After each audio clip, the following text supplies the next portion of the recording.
بسم اللہ الرحمن الرحیم۔ السلام علیکم۔ مجزنی کے علاج کا طریقہ۔ اس اہم بیان کو سننے سے پہلے ہمارے چینل کو سبسکرائب کر لیں۔ کتاب و سنت کے دلائل کے مطابق مجزنی اور خود لذتی حرام ہے۔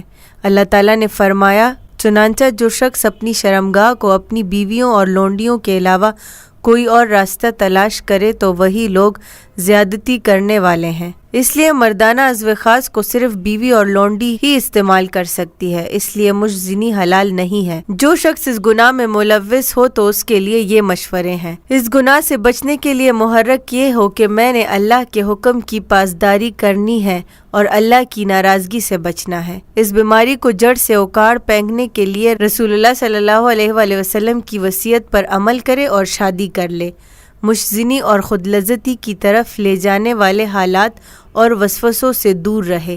اپنے ذہن و فکر کو دینی اور دنیائی مفید سرگرمیوں میں مشغول کر رکھے، کیونکہ وسوسوں میں پڑھ کر انہی میں گرتے چلے جانا، وسوسوں کا انسان پر تسلط قائم ہو جاتا ہے اور پھر بیماری عادت بن جاتی ہے اور اس سے خلاصی پانا مشکل ہو جاتا ہے۔ نظروں کی حفاظت کریں، تصاویر یا ویڈیو دیکھنے سے گریز کریں کیونکہ یہ انسان پر حرام ہے۔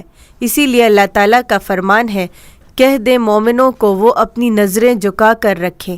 اس طرح نبی کریم صلی اللہ علیہ وآلہ وسلم کا فرمان ہے، ایک نظر کے بعد دوسری مرتبہ نظر مت دوڑاؤ، لہٰذا پہلی نظر وہ ہے جو اچانک پڑ جائے تو اچانک پڑنے والی نظر میں کوئی گناہ نہیں ہے، لیکن دوسری نظر حرام ہے۔ اس لیے ایسی جگہوں سے دور رہیں جہاں پر ہیجان انگیز صورتحال پیدا ہونے کا خدشہ ہو۔ مختلف قسم کی عبادات میں مصروف عمل رہیں اور گناہوں سے دور رہیں۔ مجزنی اور خود لذتی سے جسمانی صحت پر بہت برے اثرات پیدا ہوتے ہیں۔ اس سے نظر کمزور ہوتی ہے اور انسانی اعضاء بھی کمزور پڑ جاتے ہیں۔ اس سے کمر کا درد شروع ہو جاتا ہے اور وجود کو طرح طرح کی بیماریاں لگ جاتی ہیں۔ اسی طرح کے دیگر نقصانات اہل طب بیان کرتے ہیں، ان سب کو ذہن نشین رکھیں۔ ایسی ہی نفسیاتی نقصانات مثلا ذہنی تناؤ اور ضمیر کی ملامت، ان سب نقصانات میں سے سب سے بڑھ کر یہ کہ نمازیں ضائع ہو جائیں گی کیونکہ بار بار غسل کرنا پڑے گا یا غسل کرنے کو دل نہیں چاہے، خصوصاً جب سردیوں کا موسم ہو۔ اسی طرح روزہ خراب ہو جائے گا۔ اپنے آپ کو دی گئی غلط تسلیوں سے دور کریں، کیونکہ کچھ نوجوان یہ سمجھتے ہیں کہ اپنے آپ کو زنا سے بچانے کے لیے خود لذتی جائز ہے، حالانکہ ایسا بھی ہو سکتا ہے کہ انسان زنا کے قریب جا ہی نہ سکتا ہو۔ ارادی قوت اور عزم مصمم ہر وقت ساتھ ہو، اور یہ کہ اپنے آپ کو شیطان کے سامنے ڈیر مت کریں، تنہائی سے بچیں، مثلا رات کو اکیلے مت سوئیں، اور ایسے ویسے بھی نبی کریم صلی اللہ علیہ وسلم کا فرمان ہے، کوئی بھی شخص اکیلے رات مت گزارے۔ نبی کریم صلی اللہ علیہ وآلہ وسلم کا تجویز کردہ علاج اپنائیں، یعنی روزے رکھیں، تاہم غیر مناسب طریقے مت اپنائیں اور یہ قسم اٹھا لیں کہ آئندہ ایسا نہیں ہوگا۔ اگر اس نے دوبارہ یہی کام کر لیا تو یہ قسم توڑنے کے بنا پہ ایمان کی کمی کا باعث ہوگا۔ اسی لیے ایسی ادویات مت استعمال کرے جو شہوت کو ٹھنڈا کر دے، کیونکہ ان سے طبی اور جسمانی نقصانات رونما ہو سکتے ہیں۔ سوتے وقت سونے کے اذکار کی پابندی کریں، دائیں کروٹ پہ سوئیں اور منہ کے بل اوندا مت سوئیں، کیونکہ نبی کریم صلی اللہ علیہ وآلہ وسلم نے اس طرح لیٹنے سے منع فرمایا ہے۔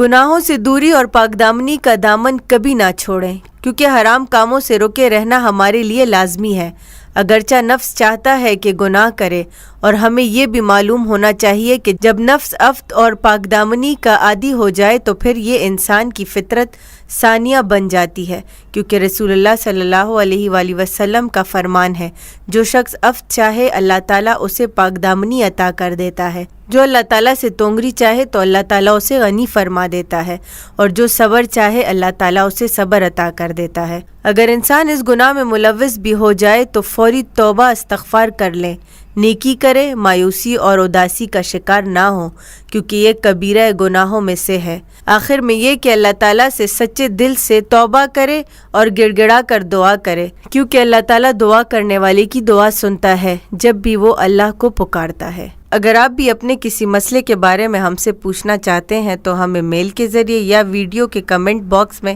ہم سے پوچھ سکتے ہیں۔